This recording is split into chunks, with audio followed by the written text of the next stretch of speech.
नमस्कार एवरीवन। आज मैं EMRS अनंतगिरी से कमलाकांत पाल आप सभी के समक्ष अपने विद्यार्थियों के द्वारा जो नीति पद्यम तेलुगु लैंग्वेज में इनके द्वारा सीखा गया है उसको आपको सुनाने जा रहा हूँ। Thank you. सुनिए आप।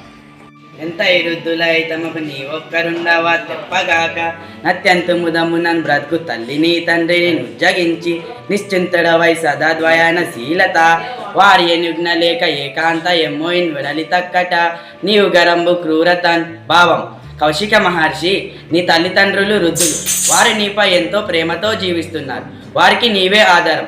కానీ నీవు వేదద్వయనం చేసి జ్ఞానాన్ని ఎటువంటి విచారణ చెయ్యలేదు. ఈ కఠినమైన ప్రవర్తన నాకు నచ్చలేదు. తల్లిదండ్రుల మీద ధైర్యాన్ని పుట్టుడు, తల్లిదండ్రుల మీద ధైర్యాన్ని పుత్రుడు, పుట్టనేమి వాడు గిట్టనేమి, పుట్టలోన చెదలు పుట్టవా గిట్టవా, విశ్వదాభిరామ వినురవేమా.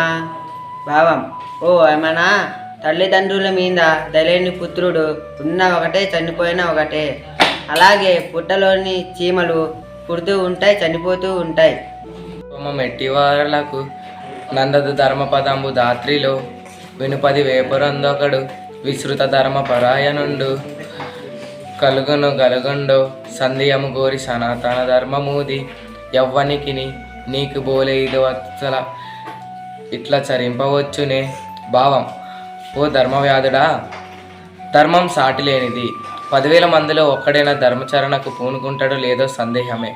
కానీ నీవు ధర్మాన్ని ప్రయత్నపూర్వకంగా స్వీకరించి ఆచరించేవాడు ఉండడు. దయలేని పుత్రుడు, పుట్టలేని వాడు గిట్టనేమి, పుట్టలోని చేతుకు పుట్టవా గిట్టవా, విశ్వదాభిరామ వినురవేమ. భావం, ఓవేమా, తల్లిదండ్రుల మీద దయలేని పుత్రుడు పుట్టిన ఒకటి చనిపోయిన ఒకటే. అలాగే పుట్టలోని చేతి పురుగులు పుడుతూ చనిపోతూ ఉంటాయి. నిన్ను కని పెనిచిన దేవతలటంచు పనుకొని భక్తిని దనుపుటయే నీకు సౌఖ్యదము విద్యార్థి. భావం, ఈ భూమిలో నివసించే తల్లిదండ్రులు దేవతలు, వారిని ఎల్లప్పుడూ మిక్కిలి భక్తితో సేవించాలి. ఇలా చేయడం వలన మనకు సర్వసుఖాలు లభిస్తాయి.